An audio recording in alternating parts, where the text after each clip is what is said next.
Let's talk about the long history of women serving in leadership positions within the Latter-day Saint Church's Sunday school system, and how the new policy both is and is not a major change within Mormon history. Last week, LDS leaders released an updated version of their handbook of instructions for the church, the massive lists of rules and policies that govern the international church as an institution. These handbooks used to be confidential, but a recent push for access, reflective of the new age that prioritizes transparency, has resulted in the church not only making these handbooks online, but also announcing every major change. So you can find a full list of the most recent changes, as well as their explanations, in a link that I'll provide in the video description. Now, the most common among these recent changes regards the policy concerning who can get called to be Sunday school president. Here is the first presidency letter, and I will read the relevant sections. The Ward's Sunday School Presidency oversees efforts to improve gospel learning and teaching at home and at church. The First Presidency and the Quorum of the 12 Apostles have determined that, effective immediately, the bishop may call a man or a woman to serve as Ward's Sunday School President. If a man is called as Sunday School President, he must hold the Melchizedek priesthood, and his counselors and secretary must be male members of the ward. If a woman is called as Sunday School President, her counselors and secretary must be female members of the ward. Now, this has been a move that many within the Latter-day Saint movement have called for quite a while. It's an easy way to increase women's leadership positions without raising the question of priesthood ordination. So many faithful Latter-day Saints have been celebrated. Meanwhile, of course, there are others who have highlighted how insubstantial this move is compared to what they feel is necessary to bring gender equality within the ward. Do you even know who your Sunday school president is? Would be a common refrain you might hear. And yes, there still seems to be a reluctance to have mixed gender presidencies with both men and women. You know, you have to avoid those sexually charged Sunday school presidency meetings. And while I do think fears of an affair is part of that calculus, there's actually a more revealing and important lesson that I'll get to on this later on. Now, this policy change has a much more complicated relationship to Mormonism's past, present, and future than you might think. On the one hand, the move is actually more of a return to an older policy than it is an introduction to something new. On the other hand, it's also a response to contemporary concerns and anxieties in the modern church. And finally, it points to crucial issues going forward. So in this video, I hope to do a few things. First, I'll briefly survey the surprising history, including how women used to serve in leadership positions in the LDS Sunday School presidencies, and how that came to an end around 1980. To spoil the story a little bit, women were allowed to serve in Sunday school leadership positions so long as that was not seen as a threat to the patriarchy. But when that changed, that allowance ceased. I'll then discuss how this recent change reflects both contemporary and growing concerns over gender inequality within Mormonism, which also reflects broader changes and impulses, especially in United States society. And then finally, I'll touch on what this change might portend to in long-term tensions. Is this going to lead to new and further changes, and how that fits in the grander story of Mormonism going forward? That's a lot to cover, so let's dig in. It's important to remember that in American history writ large, beyond just Mormonism, religious instruction and Sunday school organizations were one of the few areas in which women had a chance to lead. It was actually quite common in the 19th century. Methodist women were called as exhorters within their congregation, a terminology that might sound familiar to those of you familiar with Doctrine and Covenants 25. Emma Smith raised the Methodist tradition. Joseph Smith sympathized with the Methodist tradition, so there is some important cultural overlap there.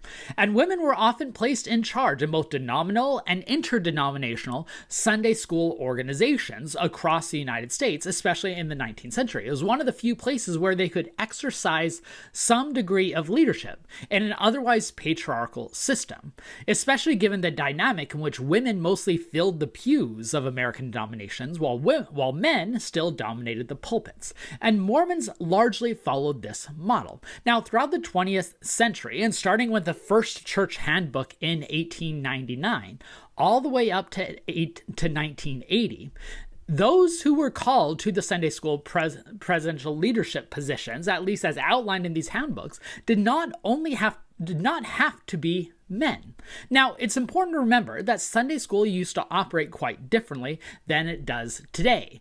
The church did not have a unified meeting block. That does not come around until 1980. Note the time overlap here. Adults would typically meet for both sacrament meeting and Sunday schools on Sundays, but not, consecutively. Adults with youth and auxiliaries would meet during other days during the week. Fast and testimony meetings were typically held on Thursdays. And so you just have to remember that the formulaic and systematic form of what we know as a Sunday block, in which Sunday school is a part of it, does not arrive until decades later. And Sunday schools were typically overseen by other presidencies or superintendents, depending on missions and stakes. And it was much more secular in approach and in the structure, and also much more autonomous. The Sunday school curriculum back then is a far cry from today. Maybe I'll do a video on this before. They had their own conferences, they raised their own money, they performed their own activities, and they were quite autonomous in the pre-correlation era. And while the handbook did not specify that only men or priesthood holders could hold leadership positions, it was typically men that hold those callings. Yet there were documented cases of women serving as both presidents and superintendents. This was a bit more common in missions as opposed to stakes, where the church wasn't prominently settled with lots of members. And there were also instances of women serving as counselors to male presidents and superintendents. Most common, of course, was women serving as secretaries in Sunday school presidencies and superintendencies. So very common as secretaries, very common for secretaries, a little less common for counselors, and quite rare for as presidents or superintendents. And just to give you a couple examples from the wonderful historian Paul Reeve, the Mormon Studies Chair at the University of Utah, he found this record from the Lark Ward minutes of Lark Ward, Jordan Stake, Utah, 1920. So in the heart of Mormonism, the Jordan Stake, quote, "On account of Brother Daniel Peterson, the president of the Sunday school, moving out of the ward, he was released as a Sunday school at the Sunday school conference, and Sister Elizabeth A.H. Thomas was set apart as their new superintendent. Later on, she chose as her assistants Sister Sarah S. Nell and May Shotley, and also chose Luetta Hatt as secretary." So there you see an all-woman superintendency over that ward's Sunday school.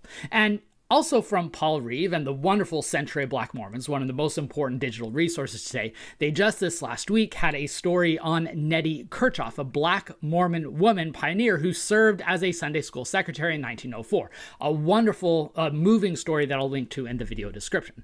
So again, it was not common for women to serve in these leadership positions, but it wasn't prohibited either. This was more of an assumed patriarchal structure than an enforced one at the time, which is actually important, that during this time the patriarchal system did not seem to be under threat by women serving in these leadership positions. So, what happened? Before I go much further, a reminder that if you enjoy this type of nerdy content, I hope you are subscribed to this channel.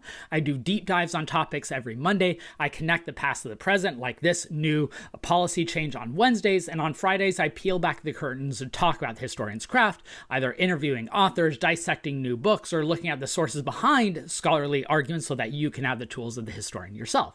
I'm in the middle of a several week-long series on the battles over Mormon history during the 1970s and 80s. I love these videos. They're so animating to me, and so if you missed my St. Mark Hoffman video from this last Monday, please go back and watch it. And if you want to give back on this channel, and I'm so grateful for the many of you who have chosen to give back, you can become a member, where for a very nominal fee, you get early access to the videos, you get little icons next to your names, and most importantly, you know you are giving back to this historical enterprise trying to bridge academic and general publics. This series on the battles over Mormon history will culminate with a live video discussion a week from this video going live. So on April 1st at 7 p.m. Mountain Time, I will have a live discussion on this YouTube channel answering your questions about the battles over Mormon history. And I also recommend subscribing to my free kit newsletter, where I send out links and updates and announcements and things, as well as my different social media platforms, especially TikTok and Instagram, where I do supplemental videos. All right, all that business stuff out of the way, let's get back to the history. So if women used to be able to serve in leadership positions of the LDS Church's Sunday school system, when, how, and why did this change? Now, to be clear, I haven't done a systematic dive on this.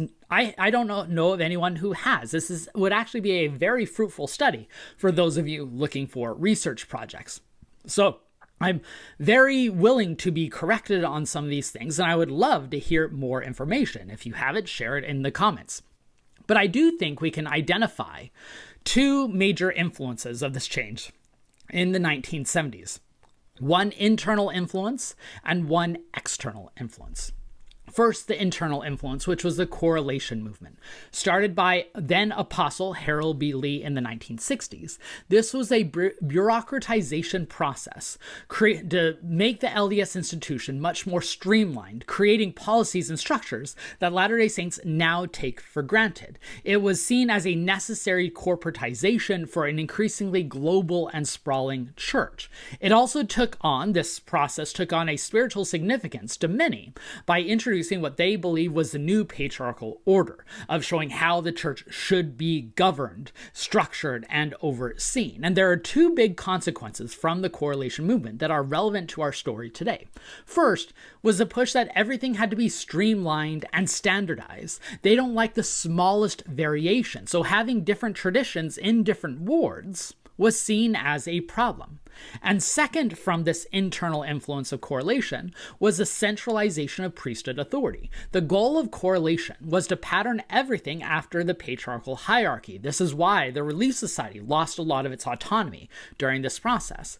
And there's a belief that everything that could be presided over by the priesthood should be presided over by the priesthood. So that's one reason why women likely were restricted from serving in these Sunday school leadership callings.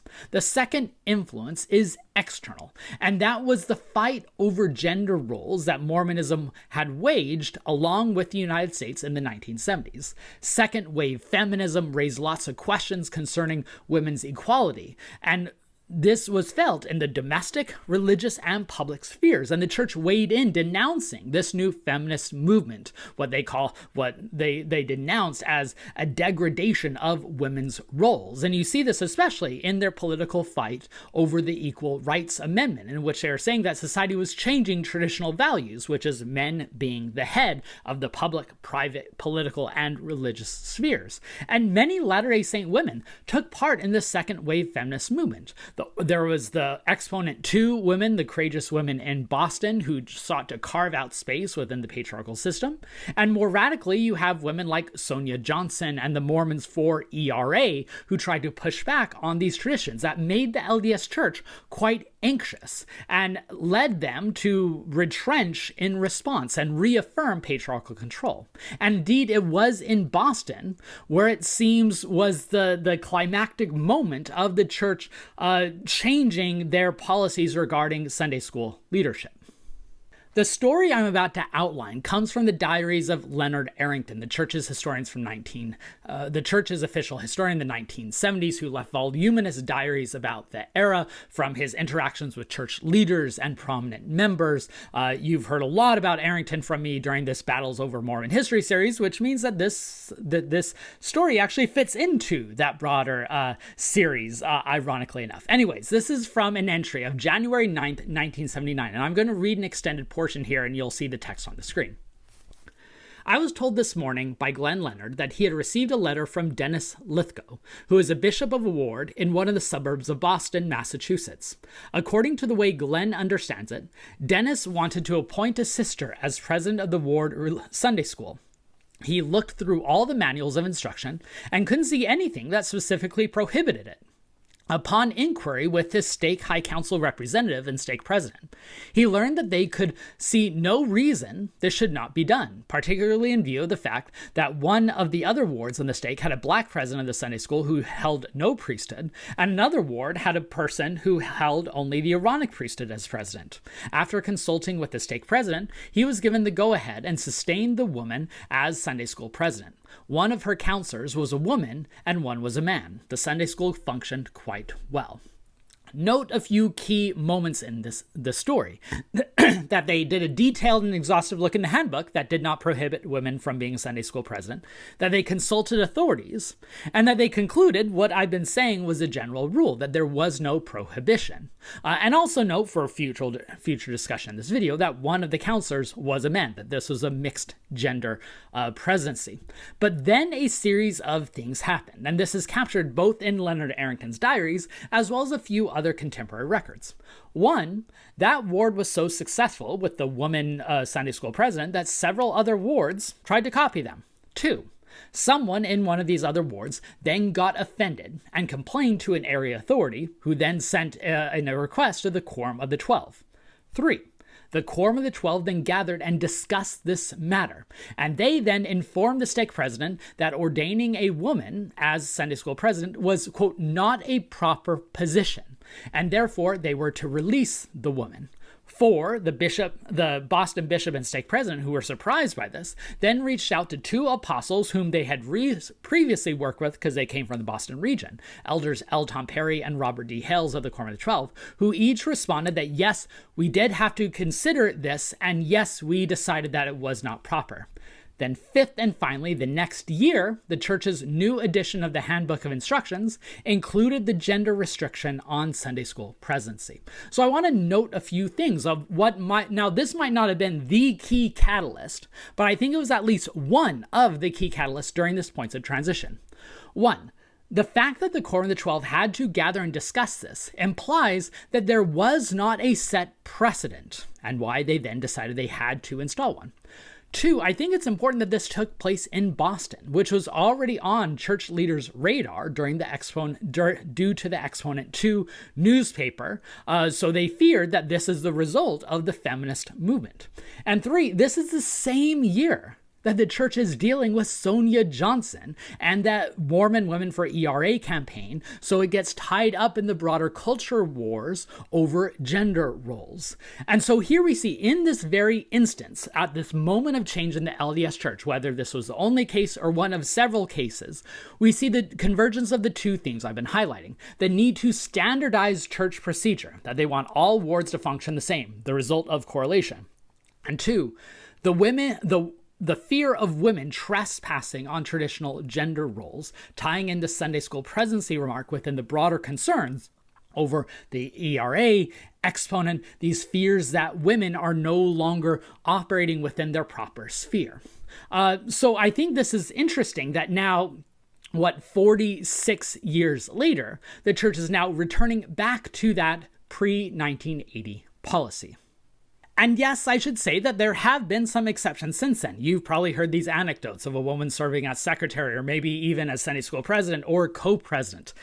Just because something's the rule in the handbook does not mean that it's always followed. Show me a ward that follows every single rule in the handbook, and I would see a gold star war in the church leadership perspective, but it's probably quite rare. Now, I've spent more time than expected in this video discussing the history, which probably shouldn't come as a surprise for those of you who know me.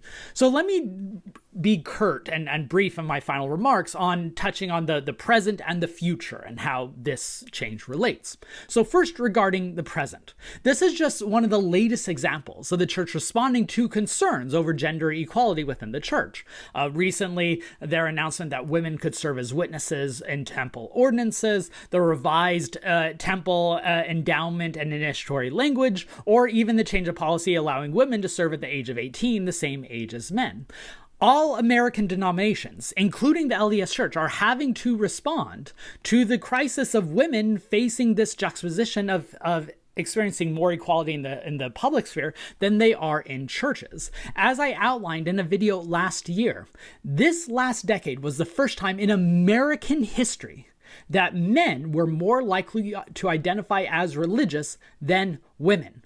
In other words, churches had long been able to take for granted that women would remain faithful despite patriarchal structures, but that's no longer the case because women are recognizing these patriarchal boundaries and religion is now standing out. And so the juxtaposition of what they experience in public life and church life is quite stark, which is causing some concern, some pushing back, and now the church relenting and conceding on some of these matters. And this particular change has been one that many Latter-day Saint reformers have been calling for a while. Nyland McBain, in her groundbreaking book, Women at Church, Magnifying LDS Women's Local Impact, published by Coford over a decade ago, provided this as a particular example of women serving as Sunday school presidents because it was seen as a non-threatening reform.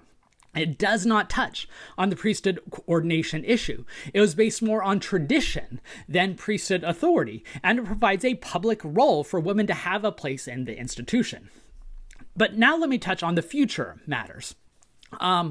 Because this raises a bigger question. How far can these changes go without touching the root issue and framework of the patriarchy?